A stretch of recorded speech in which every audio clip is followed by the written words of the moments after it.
اللہ وبرکاتہ الحمد للہ رب العالمین والصلاة والسلام علی رسولہ الکریم وعلی آلہ وصحبہ اجمعین وبعد۔ ہم نے پچھلے درس میں یہ پڑھا تھا کہ ارکان اسلام جو ہیں وہ کتنے ہیں۔ ارکان اسلام کے بعد دوسرا جو درجہ ہے وہ ایمان کا۔ ایمان اور پھر اس کے ارکان کتنے ہیں، اس پر آج ہم بات کریں گے۔ تو نبی کریم صلی اللہ علیہ وسلم آپ نے فرمایا کہ ایمان کے 70 سے بھی کچھ زیادہ شعبے ہیں جن میں اعلیٰ ترین درجہ لا الہ الا اللہ کہنا ہے، اور سب سے چھوٹا درجہ ایمان کا جو ہے وہ راستے سے کسی تکلیف والی چیز کو ہٹانا ہے۔ اور پھر اسی طرح فرمایا والحیاء شعبۃ من الایمان، صحیح مسلم کی یہ روایت ہے کہ شرم و حیا بھی ایمان کا ایک شعبہ ہے۔ تو سب سے پہلے تو یہ ایمان کیا ہے۔ اسلام ہم نے سمجھ لیا کہ اسلام سے کیا مراد ہے، اسلام کے ارکان ہم نے پڑھ لیے۔ اور ایمان ایک ایسی چیز ہے کہ جس کا تعلق انسان کے ظاہر سے نہیں، اس کے باطن سے ہے، اندر سے ہے۔ اسلام ایک ایسی چیز ہے جس کا تعلق انسان کے ظاہر سے ہے، اور ایمان ایک ایسی چیز ہے جس کا تعلق انسان کے اندر سے ہے، اس کے باطن سے ہے۔ کہنے کو کوئی بندہ بھی آپ کو کہہ دیتا ہے کہ جی میں مسلمان ہوں، جیسے بدو آئے اور انہوں نے کہا قالت الاعراب آمنا، بدوؤں نے آ کے نبی کریم صلی اللہ علیہ وسلم کو یہ کہا کہ جی ہم ایمان لائے، تو اللہ نے اس جواب میں کیا کہا تھا؟ قالت الاعراب آمنا قل لم تؤمنوا ولكن قولوا اسلمنا ولما يدخل الايمان في قلوبكم۔ تو ابھی تو تم صرف مسلمان ہوئے ہو، ابھی صرف اتنا کہو کہ ہم مسلمان ہیں، ابھی ایمان کا دعویٰ نہ کرو۔ ایمان کا تو آگے تمہارا پتہ چلے گا کہ تم واقعی ایمان والے ہو، اور وہ کیسے پتہ چلے گا؟ ایک تو وہ باطن جو اس کا ان کے اندر ہے جو چیز، اور وہ آگے چل کے کھل کے سامنے آئے گی، تمہارے عمل سے پتہ چلے گا۔ تمہارے ایمان کا پتہ تمہارے وَإِن تُطِيعُوا اللَّهَ وَرَسُولَهُ، اللہ اور اللہ کے رسول کی جب تم اطاعت کرو گے تو پھر پتہ چلے گا ایمان کا۔ تو کتنی منافقین تھے کہ جنہوں نے بظاہر اسلام قبول کیا ہوا تھا، وہ کہتے تھے مسلمان ہیں، لیکن وہ مسلمان نہیں تھے کیونکہ اندر جو تھا وہ ناپاک تھا۔ تو ایمان ایک ایسی چیز ہے کہ زبان کہہ رہی ہے کہ لا الہ الا اللہ، اور دل بھی اس بات کی گواہی دے کہ ہاں لا الہ الا اللہ، اللہ کے سوا واقعی کوئی معبود نہیں، محمد رسول اللہ، محمد صلی اللہ علیہ وسلم اللہ کے رسول ہیں، یہ زبان کہہ رہی ہے، اور دل میں بھی یہی بات راسخ ہو کہ ہاں اسلام نماز کا حکم دے رہا ہے۔ تو یہ نہیں کہ صرف لوگوں کو دکھانے کے لیے ایک بندہ مسجد میں آ جائے، نہیں، اس کا دل لے کر آیا، اس کے دل میں ہے کہ یہ عبادت میرے اللہ کی طرف سے فرض کی گئی ہے، مجھے یہ پڑھنا ہے، ادا کرنا ہے، اس کا اجر ہے، اس کا ثواب ہے، اس کو چھوڑوں گا اس پر عذاب ہے۔ جب اس کا دل اس کو لے کر آیا ہے تو اس کا مطلب ہے کہ اس کے دل کے اندر ایمان ہے۔ اور اگر لوگوں کو دکھانے کے لیے آیا ہے تو پھر یہ اسلام ہے بظاہر، ظاہری اسلام، حقیقی اسلام نہیں، اور ایمان نہیں ہے، یہ منافقت ہے۔ آپ کے سامنے آپ کے ساتھ بیٹھتا ہے تو اسلام کی تعریفیں کرتا ہے، اور جب اپنے کہیں دوستوں کے پاس، اپنے وہ لوگ جو ہم خیال ہم نشیں ان کے پاس جائے گا تو اسلام کے خلاف باتیں کرے گا۔ تو یہ اسلام ظاہر کو کہتے ہیں، ایمان انسان کے باطن کو، اس کا باطن کیا ہے۔ اگر وہاں پر اسلام موجود ہے دل کے اندر، باطن کے اندر، وہ ایمان کہلاتا ہے۔ اسلام کے تمام احکام کی قدر، اس کی محبت، اس کا احترام، اس پر عمل کرنے کی حرص، طلب اور کوشش، یہ تمام چیزیں انسان کے ایمان کو ثابت کرتی ہیں۔ یہ ہو گیا ایمان، یہ تعارف ہو گیا ایمان کا کہ ایمان کسے کہتے ہیں۔ کبھی کل کو آپ سے کوئی پوچھے ایمان کسے کہتے ہیں، بھئی ایمان، تو آپ کو پتہ ہو ایمان کیا چیز ہے، اسلام کیا ہے اور ایمان کیا ہے۔ اب اس کے بعد ایمان کے درجے ہیں۔ ایمان کا سب سے بلند ترین درجہ جو یہاں پر بیان ہوا ہے وہ یہ کہ اس کا سب سے اعلیٰ درجہ لا الہ الا اللہ کہنا ہے، اور وہ بھی جیسے میں نے عرض کیا صرف زبان سے نہیں، دل بھی اس کا اقرار کرے کہ ہاں واقعی۔ اور ایمان کے اس بلند ترین درجہ پر وہی بندہ فائز ہے جو واقعتاً اللہ کے ساتھ کسی کو شریک نہیں ٹھہراتا، کبھی شرک نہیں کرے گا، اس نے ایمان کے اعلیٰ ترین درجہ کو پا لیا۔ یرحمک اللہ۔ اگر وہ لا الہ الا اللہ تو زبان سے کہتا ہے، لیکن وہ لا الہ الا اللہ کے تقاضے کو پورا نہیں کرتا، وہ غیر اللہ کو بھی وہ سٹیٹس، وہ مقام اور مرتبے دیتا ہے کہ جو مقام مرتبہ ہمارے اللہ کا ہے، اور وہ امیدیں جو اللہ سے ہونی چاہیے وہ امیدیں غیر اللہ سے بھی وہ رکھتا ہے، تو پھر وہ ایمان کے اس درجے پر نہیں۔ تو لہذا ایمان کا بلند ترین درجہ لا الہ الا اللہ۔ اور کہا کہ 70 اس کے شعبے ہیں، یا 70 سے بھی کچھ زیادہ اس کے شعبے ہیں، یعنی ایمان کو پرکھنے کے لیے کچھ مختلف چیزیں ہیں کہ جس کو دیکھ کر فیصلہ کیا جائے گا اس کے ایمان کا۔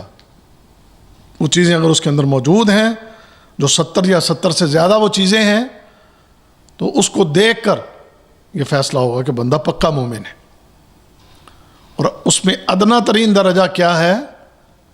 ایک بندہ راستے سے جا رہا ہے، راستے میں کانٹا پڑا ہے، اب یہ کانٹا اٹھا کر راستے سے کیوں ہٹاتا ہے؟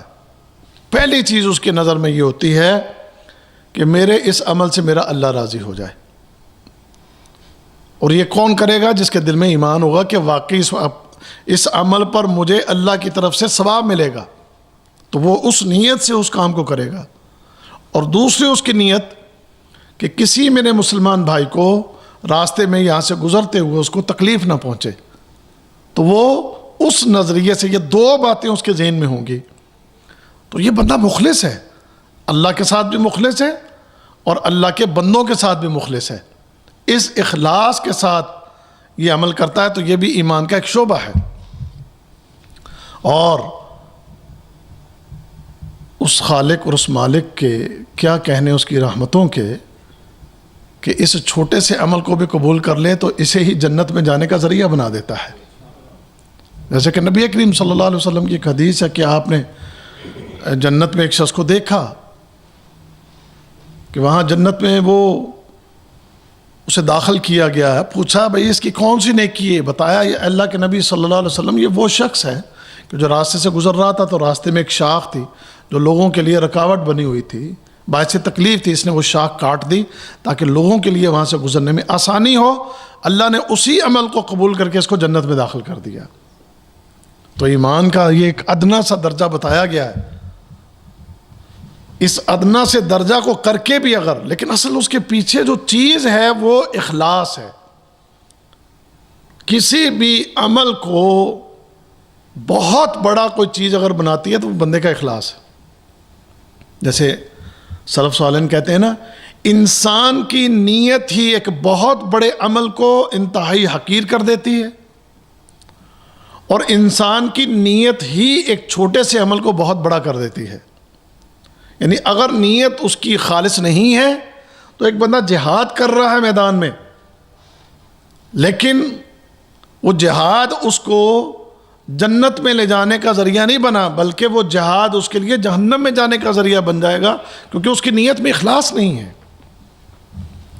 اور یہاں ایک بندہ کانٹا ہٹا دیتا ہے، اخلاص کے ساتھ نیت کیا ہے؟ اللہ تو راضی ہو جائے اور تیرے بندے اس شر سے بچ جائیں۔ تو یہ چھوٹی سی ایک نیکی لیکن اخلاص نے اس چھوٹی سی نیکی کو اتنا بڑا کر دیا کہ وہ جنت میں جانے کا سبب بن گئی۔ پھر یہاں تذکرہ ہوا کہ والحیاء شعبۃ من الایمان، حیا ایمان کا ایک شعبہ ہے۔ یہ حیا ایک بہت بڑی نیکی ہے اور یہ بھی ایمان کا ایک شعبہ ہے، ایمان کا ایک حصہ ہے۔ اگر حیا نہیں ہے تو پھر نبی کریم صلی اللہ علیہ وسلم نے ایسے بندے کے بارے میں یہی فرمایا تھا، اگر حیا نہیں ہے، بے حیا ہے، تو پھر جا جو چاہتا ہے کرتا پھرے، جو چاہتا ہے کرتا پھرے۔ اور حیا آپ جانتے ہیں، حیا کہتے کس کو ہیں، حیا سے مراد کیا ہے؟ حیا کی ضد یہ بے حیائی، فحاشی۔ حیا کہ جس میں انسان اللہ سے ڈرتے ہوئے، اللہ کے حکم پر عمل کرتے ہوئے، نبی کریم صلی اللہ علیہ وسلم کی تعلیمات پر عمل کرتے ہوئے ہر برے کام، برائی، فحاشی، بے حیائی، اس سے بچنا، اور اس بات کا خوف ہونا کہ میں کل اللہ کے سامنے کیسے پیش ہوں گا اپنے گناہوں کو لے کر۔ حیا آتی ہے مجھے کہ میں کیسے اللہ کا سامنا کروں گا۔ ایک بندہ جو عورتوں کو دیکھتا ہے، عورتوں کے ساتھ اختلاط کرتا ہے، نامحرم عورتوں کو ملنے کی خواہش اور ان کے ساتھ جو ہے ملاقاتوں کا جناب کوئی راستے ڈھونڈتا ہے، راہ آتی جاتی عورتوں کو دیکھتا ہے، گندی عورتوں کی گندی تصویریں دیکھتا ہے، بے حیا بندہ ہے، اس کو حیا نہیں ہے، اس کو نہیں پتا کہ اللہ دیکھ رہا ہے۔ اور اگر ایک بندہ اکیلا بیٹھا ہے، اور آج یہ بڑا امتحان ہے، یہ موبائل ہے، اور یہ موبائل چونکہ اب شاید ہی کوئی بندہ بچا ہے کہ جس کے پاس یہ سمارٹ فون نہ ہو، ہر بندے کے پاس یہ سمارٹ فون ہے، الا ماشاء اللہ۔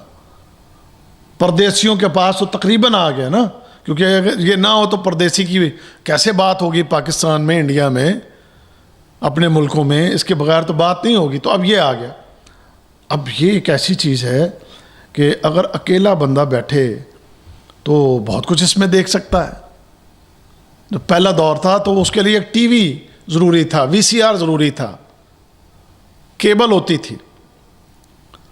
اب اس کو اکیلا بیٹھ کر ممکن ہے کہ اس طرح چھپ کر نہ دیکھ سکے، دوست بھی آ جائیں گے، سامنے ٹی وی لگا ہوا ہے، لیکن یہ اپنی رضائی میں چادر میں چھپ کر بھی اس کو دیکھ سکتا ہے، باتھ روم میں جا کر بیٹھ کر دیکھ سکتا ہے، یا اور کہیں تنہائی اختیار کر کے دیکھ سکتا ہے۔ اور اس میں ایسے ذرائع ہیں، فیس بک ہے، یوٹیوب ہے، اور کوئی سوشل میڈیا کے ایسے ذرائع ہیں کہ اس پر ایسی گندی اور بے حیا قسم کی تصویریں جو فحاشی کو عام کر رہی ہیں، اس کو کہیں بھی وہ اکیلا بیٹھ کر دیکھ سکتا ہے۔ لیکن جس بندے کے پاس حیا ہے، وہ اکیلا ہو، تنہائی میں ہو، اس کو یہ احساس ہے کہ مجھے میرا اللہ دیکھ رہا ہے، اور اس اللہ کے ڈر سے وہ یہ کام نہیں کرے گا۔ تو یہ ہے حیا، اور یہ ایمان کا ایک شعبہ، ایمان کا ایک حصہ ہے۔ تو یہ ایمان کی تعریف اور ایمان کے کچھ شعبوں کے حوالے سے بات۔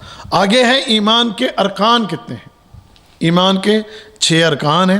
پہلی چیز اللہ پر ایمان لانا۔ پہلی چیز کیا ہے؟ اللہ پر ایمان لانا۔ اللہ پر ایمان لانا کیا؟ اللہ پر ایمان تو مکہ کے جو کافر تھے ان کا بھی ایمان تھا، وہ مانتے تھے۔ ہندو کو ایمان ہے کہ نہیں؟ اوپر کون ہے؟ کیا کہیں گے وہ؟ بھگوان ہے نا، وہ کہیں گے۔ اس کا مطلب وہ جانتے ہیں بھگوان، اس سے مراد ان کی اللہ ہے۔ کہاں ہے؟ کہیں گے اوپر ہے۔ تو یہ تو ایمان ان کا بھی ہے۔ یہ ایمان نہیں۔ ایمان کون سا مطلوب ہے؟ یہ بھی ایمان ہے کہ اللہ ہے۔ اللہ الذی خلق السماوات والارض وما بین اللہ الذی خلق السماوات والارض وما بینہما فی 6 ایام ثم استوى علی العرش۔ ہمارا ایمان ہے اس نے زمین و آسمان کو 6 دن میں اور جو اس کے درمیان تخلیق کیا، ثم استوى علی العرش، عرش پر مستوی ہو گیا، وہ اوپر ہے۔ یہ ہمارا ایمان ہے۔ اور ہمارا یہ ایمان کہ پوری کائنات کو تخلیق کرنے والا وہ اکیلا ہے۔ ہمارا یہ ایمان کہ پوری کائنات کو، اس کے نظام کو چلانے والا وہ اللہ ہے. سمجھ گئے نا؟ اللہ پر ایمان لانے کا یہ مطلب ہے. اور اللہ پر ایمان، معبود برحق وہ صرف وہ ہے، کوئی اور معبود برحق نہیں، وہی معبود برحق ہے. سمجھ گئے؟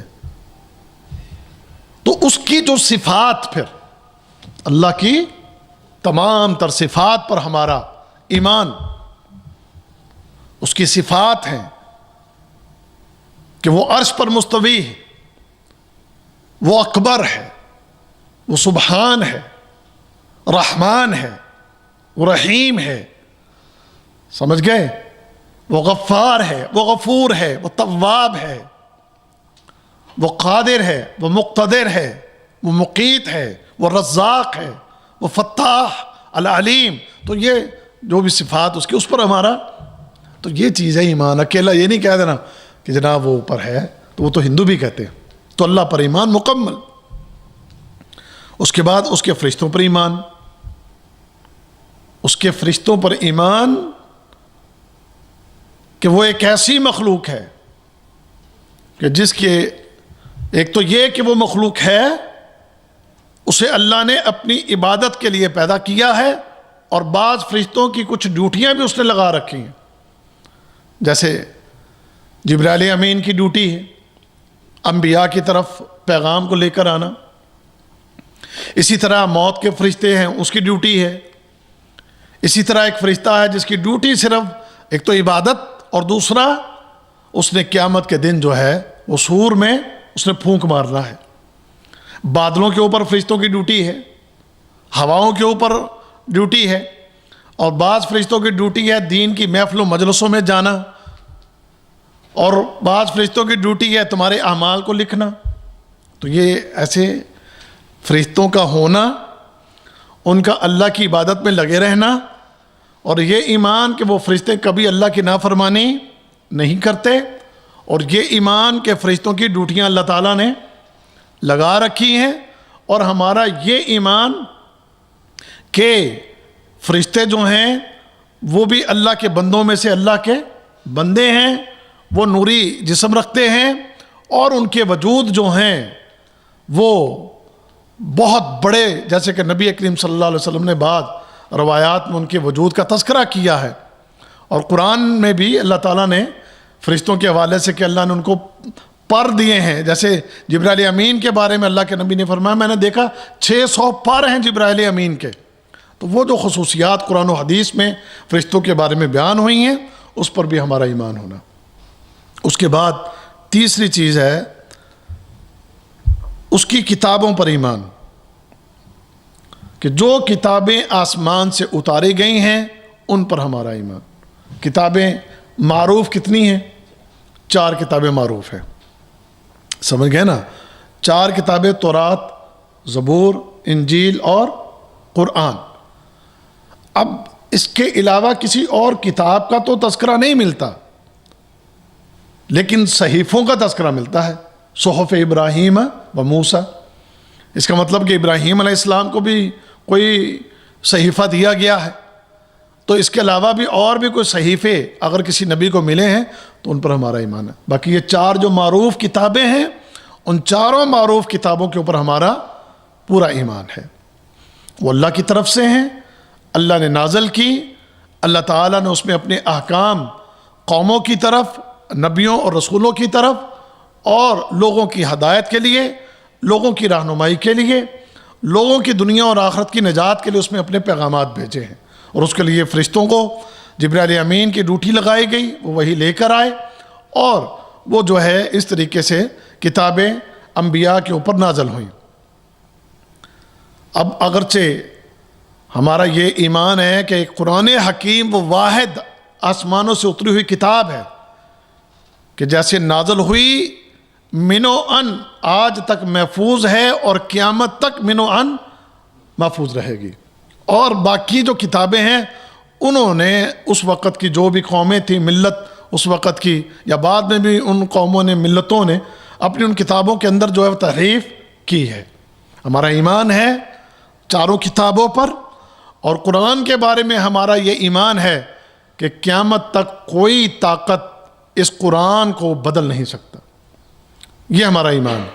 باقی ان 3 کتابوں کے بارے میں جیسے کہ احادیث سے ثابت ہے کہ اس میں تحریف کی گئی ہے، اور ہم جانتے بھی ہیں دور حاضر میں ایسی جناب آپ ان کی کتابوں کو اگر دیکھیں تو آپ کو کھلا تضاد نظر آئے گا۔ اس کے بعد آ گیا اس کے رسولوں پر ایمان۔ اس کے رسولوں پر ایمان، آمن الرسول بما انزل الیہ من ربہ والمؤمنون کلنا آمن باللہ وملائکتہ وکتبہ ورسلہ، یہ ایمان ہے۔ اس کے اندر یہ ساری چیزیں آ گئیں، تو اس میں رسولوں پر ہمارا ایمان کہ جتنے بھی رسول آئے، اللہ تعالیٰ نے جتنے رسول بھیجے ہیں وہ اللہ کی طرف سے ہیں، وہ کوئی بات اپنی طرف سے لے کر نہیں آئے، کوئی دعوت و تبلیغ کا جو مشن انہوں نے سر انجام دیا اس میں انہوں نے اپنی طرف سے کوئی بات شامل نہیں کی، اللہ کی طرف سے جو پیغام انہیں ملا انہوں نے اسے منوان آگے ادا کر دیا۔ اور یہ ایک ذمہ داری ہے، رسالت ایک ڈیوٹی ہے، ایک مقام ہے، ایک مرتبہ ہے جو اللہ نے اپنے بندوں میں سے بعض بندوں کو یہ مقام عطا کیا، اور جو ڈیوٹی اور ذمہ داری اللہ نے ان کو دی انہوں نے اپنی اس ڈیوٹی میں اس کو ادا کرنے میں کسی خیانت سے کام نہیں لیا، لیل و نہار انہوں نے اس ڈیوٹی کو جو ہے وہ سر انجام دیا۔ جیسے نوح علیہ السلام قال رب انی دعوت قومی لیلا و نہارا، اے میرے رب میں نے اپنی قوم کو لیل و نہار دین کی دعوت دی ہے۔ تو انبیاء نے اور رسولوں نے جو اللہ کی طرف سے ڈیوٹی دی گئی، ان کا آنا، اللہ کی طرف سے ان کا چنا جانا، ان کی ذمہ داریاں اور ذمہ داریوں کا ان کی طرف سے ادا ہونا، ان تمام چیزوں پر ایمان، یہ رسولوں پر ایمان ہے۔ آگے آ گیا جی روز قیامت پر ایمان۔ روز قیامت یہ وہ ایک چیز ہے کہ جس کو مکہ کے کافر وہ اس کو تسلیم ہی نہیں کرتے تھے، بلکہ مذاق اڑاتے تھے اور ایسی باتیں کہتے تھے کہ جناب یہ کیسے ممکن ہے کہ جب ایک بندہ مر جائے گا، ہڈیاں ہو جائے گا، تو اس کے بعد اس بندے کو دوبارہ زندہ کر لیا جائے گا، یہ کیسے ممکن ہے؟ تو اس کا جواب مختلف انداز میں رب کائنات نے قرآن حکیم کے اندر دیا ہے۔ بلا قادرین علی ان نسوی بنانا، تم کہتے ہو کہ ہم تمہیں کیسے اٹھا لیں گے؟ ہم تو تمہاری یہ انگلیوں کی پور پور کو ٹھیک کر لیں گے، تمہاری انگلیوں کی پور پور کو ہم درست کر کے کھڑا کر لیں گے۔ تو ہمارا یہ ایمان ایک مومن کا اور ایک مسلمان کا کہ اگر ہم جل کے راکھ بھی بن جائیں اور ہماری راکھ کہیں بکھر جائے یا ہم مر جائیں اور ہماری لاش کو درندے نوچ لیں اور درندے نوچ کے ہماری بوٹیاں کھا کے کوئی کدھر کو نکل جائے درندہ، کوئی کدھر کو نکل جائے، تو ہمارا رب اس بات پر قادر ہے کہ قیامت کے دن قیامت قائم ہوگی، اور اس قیامت کے دن اللہ رب العزت ہمیں اکٹھا کر لے گا، ہمیں اٹھا لے گا۔ تو پہلی بات قیامت پر ایمان کہ ہاں قیامت آئے گی۔ یسألونک عن الساعۃ ایان مرساہا، آپ سے پوچھتے ہیں نا کہ یہ کب آئے گی، تو وہ آئے گی، اس کا آنا حق ہے۔ اور پھر اس دن کے جتنے بھی واقعات قرآن و حدیث میں بیان ہوئے ہیں ان سب پر ہمارا ایمان، صرف یہ نہیں کہ قیامت آئے گی، قیامت کے حوالے سے جو بھی چیزیں بیان ہوئی ہیں ان تمام چیزوں کے اوپر بھی ایمان رکھنا، یہ قیامت پر ایمان ہے۔ اس کے بعد اچھی و بری تقدیر پر ایمان لانا۔ انسان کے مقدر میں جو رب کائنات نے خیر رکھی ہے، جو بھی انسان کو خیر پہنچنے والی ہے، اور جو بھی اس انسان کو شر اس کے گناہوں کی وجہ سے یا اس کی برائیوں کی وجہ سے جو پہنچنے والی ہے، وہ اس مالک الملک نے اس کی تقدیر میں لکھ دی ہے۔ جب بچہ ابھی ماں کے پیٹ میں ہوتا ہے تو اس وقت ہی اس بات کو درج کر دیا جاتا ہے، بتا دیا جاتا ہے، فرشتہ اس کے بارے میں لکھ دیتا ہے۔ اور اس سے پہلے ہی جب ابھی انسان ابھی دنیا میں نہیں آیا تھا تو 50,000 سال پہلے ہی اللہ نے جو کتاب لکھی تھی اس کتاب کے اندر ہی یہ تقدیریں لکھ دی گئیں۔ تو ایک مومن اور ایک مسلمان کا تقدیر کے اچھے اور برے ہونے پر یہ ایمان ہے۔ اگر ایک بندے کی تقدیر اچھی ہے، وہ خیر ہی خیر اس کو دنیا میں حاصل ہو گئی، تو یہ اس کے رب کی اس پر خاص رحمت ہے، اللہ نے اس کے لیے یہ لکھا تھا۔ اچھا، اب اگر اس کی تقدیر میں شر ہے، اس کی تقدیر میں اس کے لیے نقصانات ہیں، اس کی تقدیر میں اس کے لیے کوئی مصیبتیں ہیں، اس کی تقدیر میں اس کے لیے آزمائشیں ہیں، تو یہ بھی مکتوب ہے، یہ بھی اللہ کے ہاں لکھا ہوا ہے۔ سمجھ گئے؟ اب یہاں پر ایک بندہ اعتراض کر سکتا ہے، پہلی بات تو تقدیر کے بارے میں بحث کرنا، اس کے بارے میں زیادہ سوالات کرنا، اس کے بارے میں زیادہ الجھن میں پڑنا، اس سے منع کیا گیا ہے۔ لیکن کچھ اہم چیز کہ جس کے ذریعے تھوڑا انسان اپنے آپ کو مطمئن کر لے، وہ یہ ہے کہ اللہ تعالیٰ نے اپنے علم کے مطابق سب کچھ لکھ دیا۔ اس نے اپنے علم کے مطابق لکھ دیا کہ یہ بندہ، اس کی 80 سال عمر ہوگی، 80 سال میں اس کو یہ واقعات پیش آئیں گے، اور یہ خوبیاں، یہ اس کے اندر حسنات، اچھائیاں، خیر، وہ تمام چیزیں اس کے پاس یہ ہوں گی۔ پھر اس کی زندگی میں یہاں تکلیف، یہاں بیماری، یہاں آزمائش، یہاں مصیبت، یہاں رونا، یہاں ہنسنا، یہاں زخمی ہونا، یہاں بیمار ہونا، وہ چیزیں اللہ نے اپنے علم کے مطابق سب کچھ وہاں پر لکھ دیا ہے۔ سمجھ گئے؟ اب اس اللہ نے جو لکھ دیا، اگر کہیں انسان کے لیے کہیں پر کوئی شر کے معاملات ہیں، کوئی تکلیف کے معاملات ہیں، تو اس کے پیچھے اس کی کوئی حکمتیں ہیں جس کو یہ انسان نہیں جانتا یا نہیں سمجھتا۔ بعض اوقات انسان کسی مصیبت، آزمائش میں پڑھ کے وہ اللہ کے بارے میں بدگمانی اختیار کرتا ہے، یا اپنی زبان پر کچھ غلط چیزیں لے آتا ہے۔ انسان کو ہمیشہ اپنی اس تقدیر پر کہ میرے رب نے میری تقدیر میں یہ لکھا تھا، میں اس کو قبول کرتا ہوں، اور میں ساتھ ہی یہ اپنے رب سے گمان کرتا ہوں کہ میرے اللہ نے اس کے پیچھے ضرور کوئی حکمت رکھی ہے، لہذا میں اللہ کے اس فیصلے کو قبول کرتا ہوں اور اس پر راضی ہوتا ہوں۔ ایک تو یہ بات ہو گئی۔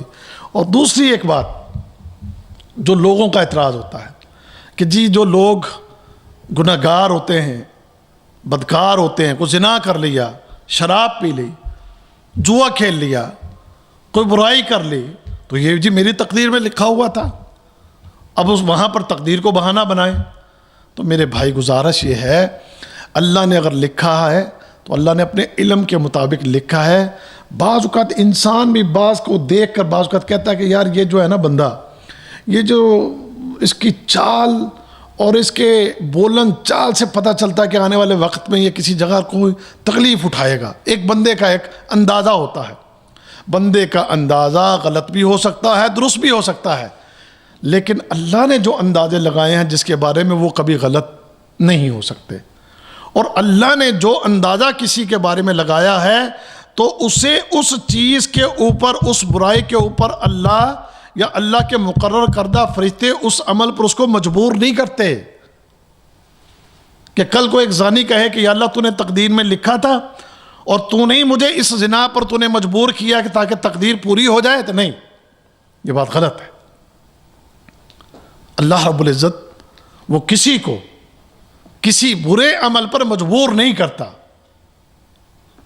اس نے تو اِنَّا هَدَيْنَاهُ السَّبِيلَ اِمَّا شَاكِرًا وَإِمَّا كَفُورًا، تجھے آزاد چھوڑ دیا، تجھے آزاد چھوڑ کے بس یہ اس نے اندازے مقرر کر دیے، یہ جو میں نے چھوڑا ہے نا ان دونوں کو، دیکھنا یہ ادھر جائے گا یہ ادھر جائے گا، لیکن اللہ نے ادھر جانے والے کو پکڑ کے ادھر نہیں کیا۔ اللہ نے اپنے اندازے سے کہا یہ جائے گا، وہ ادھر چلا گیا۔ یہ نہیں ہے کہ اللہ نے کسی کو پیچھے لگایا کہ اس کو کرو ادھر، نہیں، ایسا نہیں۔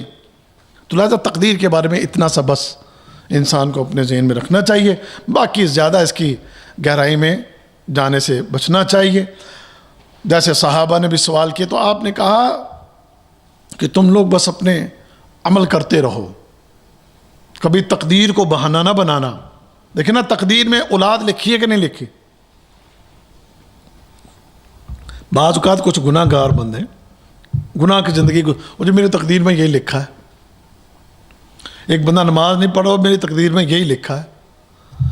اچھا، اب اللہ نے تقدیر کے اندر اولاد بھی رکھی ہے، رزق بھی رکھا ہے، تو رزق کے لیے بھاگ دوڑ کرے گا. بھئی کیوں؟ کہتا جی بھاگنے دوڑنے اور محنت سے ہی تقدیر بنتی ہے. شادی کرے گا تو بچے ہوں گے، اس کے لیے بھی بھاگ دوڑ کرتا ہے اور کوشش کرتا ہے، وہاں تقدیر کے بہانے نہیں کرتا. جہاں عمل کی باری آ جائے تو وہاں تقدیر کے بہانے کر لیتا ہے. تو تقدیر جو اللہ نے لکھ دی اس پر بندے کا ایمان. اب یہ جو ایمان کے ارکان ہیں، یہ کچھ قرآن حکیم کی آیات ہیں دلائل کے طور پر.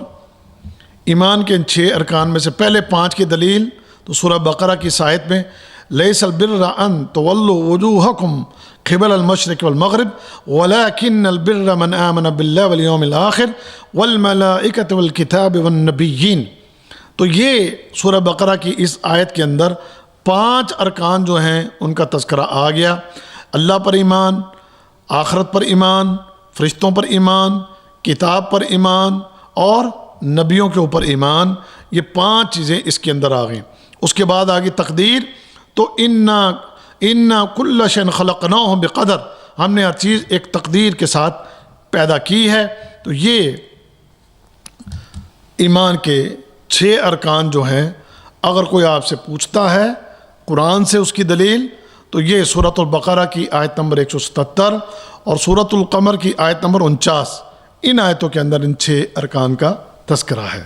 تو اس پر ہمارا ایمان، جیسے میں نے عرض کر دیا کہ اس حساب سے اگر آپ اس پر یقین رکھتے ہیں اور اس حساب سے آپ یہ اپنا ایمان رکھتے ہیں تو الحمدللہ ایمان آپ کا درست ہے. اب تیسرا درجہ ہے احسان کا. احسان اس کا ایک ہی رکن ہے. اسلام کے ارکان کتنے تھے؟ 5. اور ایمان کے ارکان کتنے ہیں؟ 6. اور تیسرا درجہ وہ ہے احسان، اور اس کا کتنے رکن ہے؟ اس کا صرف ایک ہی رکن ہے. ٹھیک ہے جی. وہ کیا ہے؟ وہ یہ کہ آپ اللہ کی عبادت اس طرح کریں کأنک تراہ. سمجھ گئے؟ گویا کہ تم جس ہستی کی عبادت کر رہے ہو اس ہستی کو تم دیکھ رہے ہو. فَإِن لَمْ تَكُنْ تَرَاهُ فَإِنَّهُ يَرَاكَ.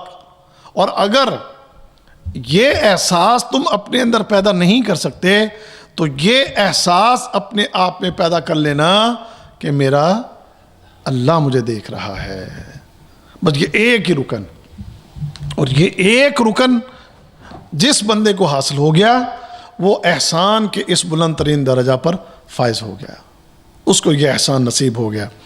اور اس کے لیے یہ قرآن حکیم کے دلائل،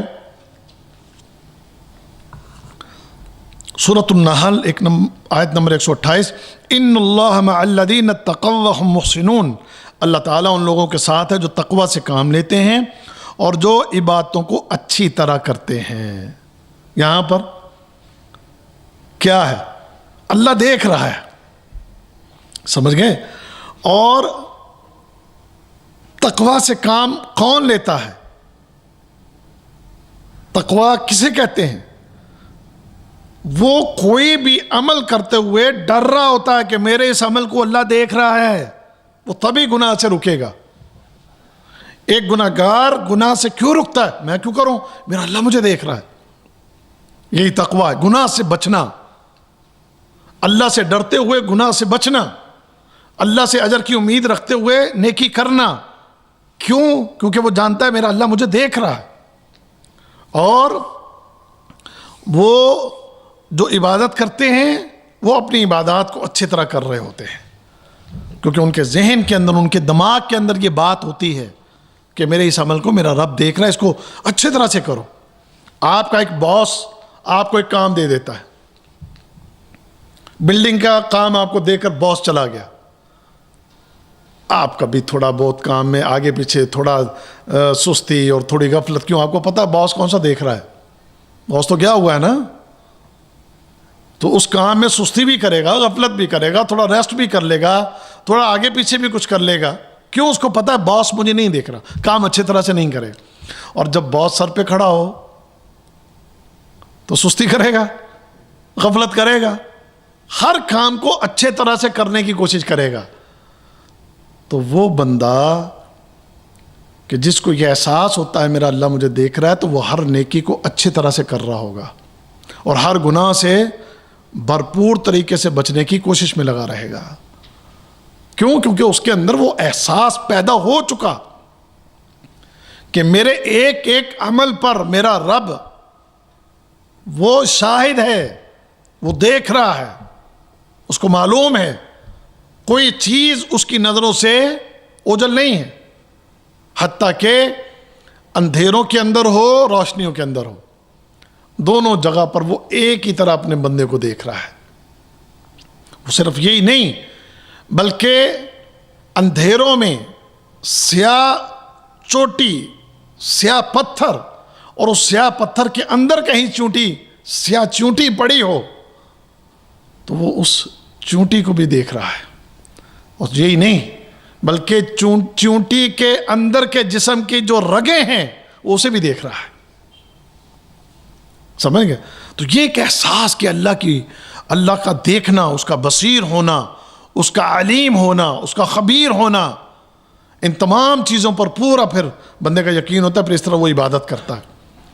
تو پھر جب وہ عبادت اس طرح کرتا ہے تو پھر اس کو یعنی احسان کا درجہ جو ہے وہ اس کو پا لیتا ہے. پھر ایک اور آیت ہے, وَتَوَكَّلْ عَلَى الْعَزِيزِ الرَّحِيمِ الَّذِي يَرَاكَ حِينَ تَقُومُ وَتَقَلُّبَكَ فِي السَّاجِدِينَ إِنَّهُ هُوَ السَّمِيعُ الْعَلِيمُ. تو سورۃ الشعراء اللہ پر, اس زبردست اور رحیم پر توکل رکھیے جو آپ کو اس وقت دیکھ رہا ہوتا ہے جب آپ اٹھتے ہیں, اور سجدہ گزار لوگوں میں آپ کی نقل و حرکت پر نگاہ رکھتا ہے. وہ سب کچھ سننے والا اور جاننے والا ہے. یعنی اس میں بھی یہی بات یہ بتایا گیا کہ یہ احساس اپنے آپ میں پیدا کر لو, وہ تمہیں دیکھ رہا ہے. کھڑے ہو تب بھی, کہیں عبادت میں لگے ہو تب بھی, تو تمہاری ایک ایک حرکت, تمہاری حرکات, تمہاری سکنات, حتیٰ کہ تمہارے دل میں آنے والے وسوسے.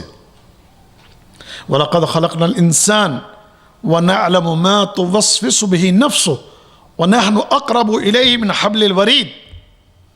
تو بس صرف یہی نہیں کہ تمہیں دیکھ رہا ہے, تمہارے تو نفس کے اندر, تمہارے جی کے اندر جو وسوسے آ رہے ہوتے ہیں اللہ تعالیٰ اس کو بھی دیکھ رہا ہے, اس کو بھی جانتا ہے, وہ بھی اس کے علم میں ہے. تو یہ انسان جو ہے وہ اس بات پر ایمان رکھے اور اس ایمان اور یقین کے ساتھ وہ اپنے رب کی عبادت کرے. آگے سورہ یونس, وَمَا تَكُونُ فِي الشَّأْنِ وَمَا تَطْلُبُ مِنْهُ مِنْ قُرْآنٍ وَلَا تَعْلَمُونَ مِنْ عَمَلٍ إِلَّا كُنَّا عَلَيْكُمْ شُهُودًا إِذْ تُفِيضُونَ فِيهِ.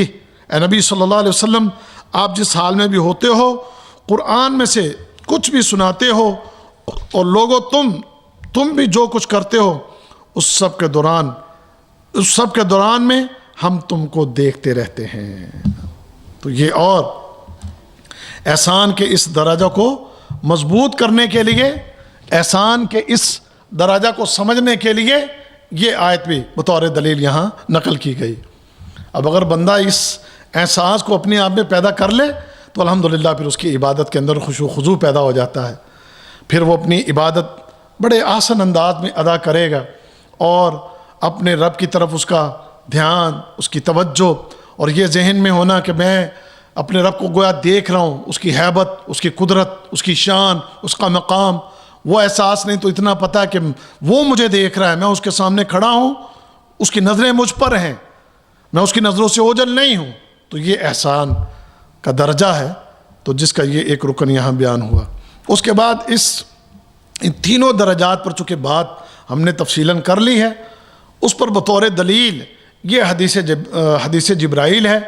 اب اس کو اگر دوبارہ پڑھیں گے تو وہ پھر وہی تفصیل شروع ہو جائے گی. تو یہ حدیث لمبی حدیث ہے, اس حدیث کو آپ نے پڑھ لینا ہے. حدیث کے اوپر تقریباً بات ہماری تقریباً ہو چکی ہے.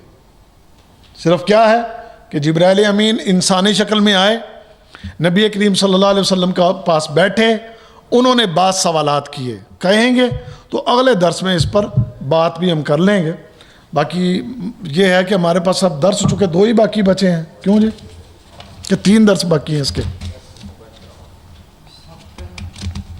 آج 15 ہے نا, ایک تو 22 تاریخ کو ہوگا درس, اور اس کے بعد 1 کو بنتی ہے. 2 ہی درس رہ گئے ہیں اس کے. اب 2 درس رہ گئے ہیں تو پھر تیسرا اصول 2 درسوں میں پڑھا جائے گا. تو یہ حدیث آپ دیکھ لیجئے گا. اس حدیث کے اندر ایک تو یہی اسلام کے جو اسلام کے ارکان, ایمان کے ارکان, پھر احسان, اس کے بارے میں بات ہوئی ہے. پھر اس کے بعد ایک قیامت کی نشانیوں کے بارے میں بات ہوئی ہے, اور قیامت کے بارے میں نبی کریم صلی اللہ علیہ وسلم کچھ نشانیاں بتائی ہیں, علامات بتائی ہیں. تو تھوڑا سا اس کو اگلے درس میں تھوڑا نظر بھی مان لیں گے انشاءاللہ. ٹھیک ہے جی. تو اللہ تعالیٰ سے دعا ہے کہ اللہ تعالیٰ ہم سب کو سمجھنے کی اور عمل کرنے کی توفیق عطا فرمائے. سبحانک اللہم و بحمدک, اشہد ان لا الہ الا انت, استغفرک و اتوب الیک. السلام علیکم ورحمۃ اللہ وبرکاتہ.